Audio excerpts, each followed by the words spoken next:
ஒரு நாள் உங்களுக்கு ஒரு கால் வரும், ஸ்டேஷனுக்கு வாங்க அப்படின்னு. அந்த ஒரே ஒரு சென்டென்ஸ்ல பல பேருடைய ஹார்ட் பீட்டே மாறிடும். ஏன் தெரியுமா?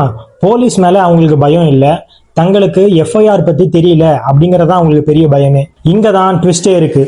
இந்த வீடியோல சட்டத்தை பத்தி மட்டும் இல்ல, உங்க வாழ்க்கையில பயம் எப்படி வருது, கிளாரிட்டி எப்படி சேவ் பண்ணுது அப்படிங்கறதையும் பார்க்க போறோம்.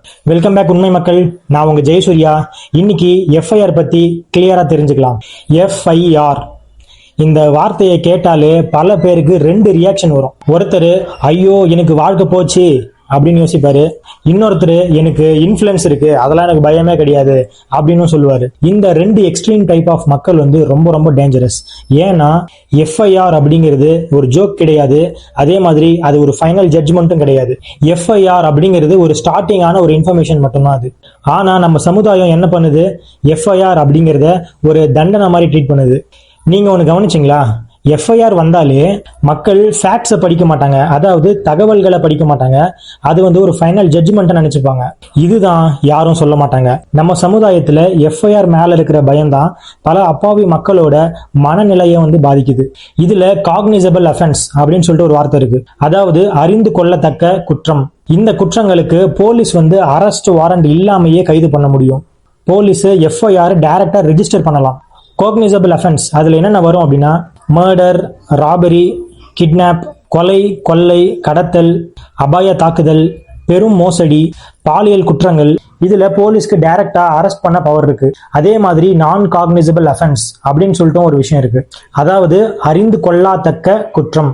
போலீஸ் கோர்ட்டோட பர்மிஷன் இல்லாம அவங்க இன்வெஸ்டிகேட், அதாவது விசாரணையே பண்ண முடியாது. நான் காக்னிசபிள் அஃபென்ஸ்னா டிஃபேமேஷன், அவதூறு பரப்புதல், சீட்டிங், ஏமாற்றுதல், சிம்பிளா தாக்குறது, சிறிய அளவிலான தாக்குதல்கள், இது மாதிரியான பல பொது தொல்லைகள் இதுல வரும். இதுதான் பேசிக்கான டிஃபரன்ஸ். ஆனா ரியல் லைஃப்ல மக்களுக்கு இந்த டிஃபரன்ஸே தெரியாது. அதனால ஒரு சிம்பிள் கம்ப்ளைண்ட் கூட என்ன அரெஸ்ட் பண்ணிடுவாங்களோ அப்படின்னு சொல்லிட்டு பயத்துல இருப்பாங்க. இதுல ஜீரோ எஃப்ஐஆர் அப்படின்னு சொல்லிட்டு ஒரு வார்த்தை இருக்கு, அதாவது கிரைம் எங்க நடந்தாலும் பக்கத்துல நியர்பை இருக்கிற போலீஸ் ஸ்டேஷன்ல நீங்க போயிட்டு கம்ப்ளைண்ட் கொடுக்கலாம். இந்த கிரைம் நடந்த இடம் எங்களோட லிமிட்ல இல்ல, ஏரியா கவரேஜ்ல இல்ல அப்படின்னு சொல்லிட்டு நம்ம ரிஜெக்ட் பண்ணக்கூடாது. இது பொதுவா பெண்கள் பாதுகாப்பு, அவசரம் சார்ந்த கேஸுங்க, அப்புறம் ஆக்சிடென்ட் கேஸுங்கெல்லாம் இதுல வரும். தமிழ்நாட்டுல கூட இந்த ஜீரோ எஃப்ஐஆர் அப்படிங்கறத பத்தி நிறைய பேருக்கு தெரியாது. இதுதான் இங்க பிரச்சனையே. ரைட்ஸ் இருக்கு, ஆனா அவேர்னஸ் தான் இல்ல, அதாவது விழிப்புணர்வு இல்ல. எஃப்ஐஆர் ஃபைல் பண்றதுக்கு ப்ராசஸ் என்னன்னா, நீங்க ஒரு கம்ப்ளைண்ட் கொடுக்குறீங்க, போலீஸ் அதை எழுதுவாங்க. அந்த எழுதின விஷயத்த நீங்களும் ஒரு டைம் வாசிக்கணும், அது கரெக்டா இருக்கான்னு செக் பண்ணி பார்க்கணும். அது எல்லாம் பண்ணி முடிச்ச அப்புறம் தான் நீங்க சைனே பண்ணணும்.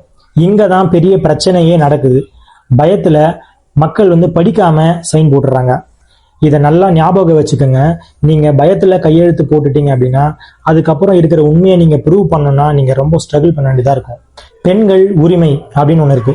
பெண்களுக்குன்னு சொல்லிட்டு சில முக்கியமான பாதுகாப்புகள் இருக்கு. பாலியல் தொல்லை கம்ப்ளைண்ட்ஸ் எல்லாமே பெண் அதிகாரி தான் கையாளணும். நைட்ல என்கொயரி பண்ணணும் அப்படின்னா அதுக்கு பல ரெஸ்ட்ரிக்ஷன்ஸ் வச்சிருக்காங்க. சில சூழ்நிலையில வீட்டிலே இருந்து கூட அவங்க ஸ்டேட்மெண்ட்டை எழுதிக்கலாம்.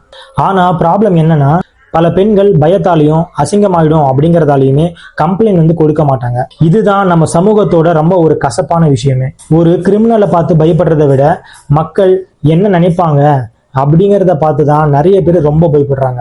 ஃபால்ஸ் எஃப்ஐஆர் அப்படின்னு சொல்லிட்டு ஒரு வார்த்தை இருக்கு. இது இன்னொரு ஒரு டேஞ்சரஸான ஒரு விஷயம்.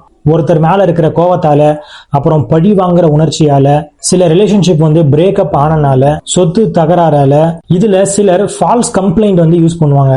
ஆனா இந்த ஃபால்ஸ் கம்ப்ளைண்ட் மூலமா வர ஃபால்ஸ் எஃப்ஐஆர் ஒரு அப்பாவி மனிதரோட ஜாப், பேரு, புகழ், சமுதாயம், இது எல்லாத்தையுமே அது பாதிக்கிறதுக்கு வாய்ப்பு இருக்கு. இதுதான் சில சமயம் ரியாலிட்டியா நடக்குது. சோசியல் மீடியா அண்ட் எஃப்ஐஆர் அப்படின்னு சொல்லிட்டு ஒரு விஷயம் இருக்கு. இது ஃபுல்லா டிஜிட்டல் வேர்ல்டு சார்ந்தது. ஒரு ஸ்டேட்டஸ், நம்ம டைப் பண்ற கமெண்ட், அப்புறம் நம்ம கிரியேட் பண்ற ஒரு மீம், இது கூட எஃப்ஐஆர் வரைக்கும் கூட போகலாம். நீங்க ஒண்ணு கவனிச்சீங்களா? மக்கள் ஆன்லைன்ல ரொம்ப தைரியமா இருப்பாங்க, ஆனா லீகல் நோட்டீஸ் வந்ததும் பயந்து கொலாப்ஸ் ஆயிடுவாங்க. ஏன்னா ஃப்ரீடம் ஆஃப் ஸ்பீச், அதாவது பேச்சுரிமை அப்படின்றது அவங்களுக்கு தெரியும், ஆனா ரெஸ்பான்சிபிலிட்டி, அதாவது பொறுப்புடைமை, அதை பத்தி அவங்களுக்கு தெரியாது. நமக்கு இருக்கிற பேச்சுரிமையை நம்ம ஒரு பொறுப்போட பயன்படுத்தணும். அரெஸ்டுக்கும் எஃப்ஐஆருக்கும் என்ன வித்தியாசம், அதை பத்தி இப்ப பார்க்கலாம். இங்கதான் ஒரு பெரிய தவறான புரிதலே இருக்கு. எஃப்ஐஆர் பதிவானாலே போலீஸ் அரெஸ்ட் பண்ணணும் அப்படின்னு சொல்லிட்டு ஒரு ரூல் கிடையாது. அரெஸ்ட் பண்ணணும் அப்படின்னா அதுக்கு முன்னாடி சுப்ரீம் கோர்ட் கைட்லைன்ஸ்லாம் இருக்கு, அதுக்கப்புறம் இன்வெஸ்டிகேஷனும் இருக்கு, விசாரணையும் பண்ணணும். ஆனா நம்ம சமுதாயம் எஃப்ஐஆர் வந்துச்சு, அவன் வந்து ஒரு கிரிமினல் அப்படின்னு சொல்லிட்டு ட்ரீட் பண்ண ஆரம்பிச்சிடும். இதுதான் ஒரு டேஞ்சரஸான ஒரு விஷயம். எஃப்ஐஆர் ஃபைல் ஆச்சு அப்படின்னா அது வந்து ஒரு அக்யூசிஷன், அதாவது குற்றம் வந்து செலுத்தியிருக்காங்க, ஆனா அதுல எந்த ஒரு கன்விக்ஷனும் இல்லை, அதாவது நம்பகத்தன்மை வந்து அதுல இல்ல. அதனால இந்த மாதிரி ஃபைல் ஆயிடுச்சு, அப்ப அவங்க குற்றம் தான் பண்ணிருக்காங்க, அவங்க வந்து ஒரு கிரிமினல் அப்படின்னு சொல்லிட்டு நீங்க எடுத்துக்க வேணாம். சரி, இப்ப பிராக்டிக்கலா என்ன பண்ணலாம்? உங்க பேரு எஃப்ஐஆர்ல வந்தா என்ன செய்யக்கூடாது அப்படின்னு சொல்லிட்டு தெரிஞ்சுக்குங்க. பயப்படக்கூடாது, பயந்து ஓடக்கூடாது, சோசியல் மீடியாவை பயன்படுத்தி ஆவேசமா பேசுறது அந்த மாதிரிலாம் பண்ணக்கூடாது, ஃபேக் இன்ஃபுளுன்ஸ் அந்த மாதிரி தவறான வழிகாட்டுதல நம்ம போகவே கூடாது. அதே மாதிரி நம்ம என்ன செய்யணும் அப்படின்னு சொல்லிட்டு தெரிஞ்சுக்குங்க. முதல்ல எஃப்ஐஆர் காப்பி வந்து வாங்கிருங்க. உங்களுக்கு தெரிஞ்ச லாயரை கூப்பிட்டு அது என்னன்னு கன்சல்ட் பண்ணுங்க, அவர்கிட்ட கேளுங்க. ஃபேக்ட்ஸ் நோட் வந்து அனுப்புங்க. அப்புறம் உங்களோட கால், உங்களோட மெசேஜ் இதெல்லாம் வந்து நீங்க ஒரு சேவ் பண்ணி வைங்க. அப்புறம் நீங்க பொறுமையா நிதானமா இருங்க. நீங்க ஜஸ்ட் இமேஜின் பண்ணி பாருங்க, நீங்க ஒரு அப்பாவி மனிதரா இருக்கீங்க. ஆனா ஒரு நாள் உங்க ஆபீஸ்க்கு போலீஸ் என்கொயரி வருது. சடனா மக்கள் எல்லாம் உங்ககிட்ட ஒரு டிஸ்டன்ஸை மெயின்டைன் பண்ண ஆரம்பிச்சிருவாங்க. அந்த மொமெண்ட்ல தான் நீங்க புரிஞ்சுப்பீங்க, இந்த உலகம் வந்து ஃபேக்ட்ஸை நம்புறது இல்ல, அதாவது தகவல்களை நம்புறது இல்ல, அவங்க ஒரு லேபிளை தான் ரொம்ப வேகமா நம்பிடுறாங்க. இவங்க மேல எஃப்ஐஆர் வந்திருக்கு, இவங்க தான் கிரிமினல் அப்படின்னு. ஆனா இதுக்கு பின்னாடி இன்னொரு ஒரு உண்மை இருக்கு. சட்டத்தை வந்து நீங்க தெரியாம இருந்தீங்கன்னா நீங்க ரொம்ப வீக்கான ஒரு பொசிஷன்ல தான் இருப்பீங்க எப்பவுமே. உங்களுக்கு நாலேஜ் மட்டும் இருந்துச்சுன்னா போலீஸ் ஸ்டேஷன் கூட உங்களுக்கு பயமுறுத்துற இடம் மாதிரி தெரியாது, உங்களுக்கு அது வந்து ஒரு சிஸ்டம் மாதிரி தெரியும். ஒரு முக்கியமான கொஸ்டின் உங்ககிட்ட கேட்கணும், நீங்க நிஜமாவே சேஃபா தான் வாழ்றீங்களா, இல்ல எனக்கு எதுவுமே நடக்காது அப்படிங்கிற ஒரு மாய உலகத்துல இருக்கீங்களா? நான் ஒரு விஷயத்த கிளியரா சொல்லட்டா, இந்த நாட்டுல பணம் இல்லாதவன் வீக் இல்ல, சட்டம் தெரியாதவன் தான் ரொம்ப ரொம்ப வீக். இது கொஞ்சம் ஹார்ஷா இருக்கலாம், ஆனா இதுதான் ரியாலிட்டி. இந்த வீடியோ ஒவ்வொரு ஃபேமிலி குரூப்லயுமே வந்து இருக்கணும். உங்க ஃப்ரெண்ட்ஸ் அண்ட் ஃபேமிலிக்கு எல்லாருக்குமே ஷேர் பண்ணுங்க.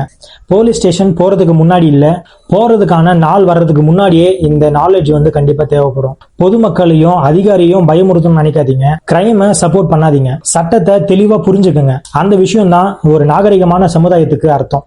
நம்ம வாழ்க்கையில இன்சூரன்ஸ் வந்து பெரிய பாதுகாப்பு கிடையாது, ஆனா சட்ட விழிப்புணர்வு தான் நமக்கு மிகப்பெரிய பாதுகாப்பு. நமக்கு பயம் போகணும் அப்படின்னா நமக்கு எந்த இன்ஃபுளுன்ஸும் தேவையில்லை, நமக்கு ஒரு கிளாரிட்டி மட்டும் இருந்துச்சுன்னா பயம் பறந்து போயிடும். சட்டம் தெரியாதவங்க சுதந்திரமா வாழற மாதிரி தெரியும், ஆனா உண்மையா பார்த்தா அவங்க தான் சுதந்திரமா வாழாம இருக்காங்க. இந்த வீடியோ பிடிச்சிருந்தா ஒரு லைக் பண்ணிட்டு சப்போர்ட் பண்ணுங்க. இந்த மாதிரி ஹானஸ்டாவும் டீப் அண்ட் கிளியரா பேசுற வீடியோஸ் வேணும்னு நினைச்சீங்கன்னா ஜஸ்ட் ஜெய்சூர்யா சேனலை சப்ஸ்கிரைப் பண்ணிக்கோங்க. அப்பதான் யூடியூப் அல்காரிதம் நம்ம பண்ற வீடியோஸ் உங்ககிட்ட கொண்டு வந்து சேர்க்கும், இல்லைன்னா சேர்க்காது. போயிட்டு சப்ஸ்கிரைப் பண்ணிட்டு வாங்க, நான் வெயிட் பண்றேன். சப்ஸ்கிரைப் பண்ணிட்டீங்களா? உண்மை மக்கள், உங்க நாள் நல்லா போகணும். நான் இங்க இருக்கேன், உங்களோட யோசிக்கிறேன். நான் உங்க ஜெயசூர்யா. இன்னும் கிளாரிட்டியோட அடுத்த சந்திப்போம். Take care.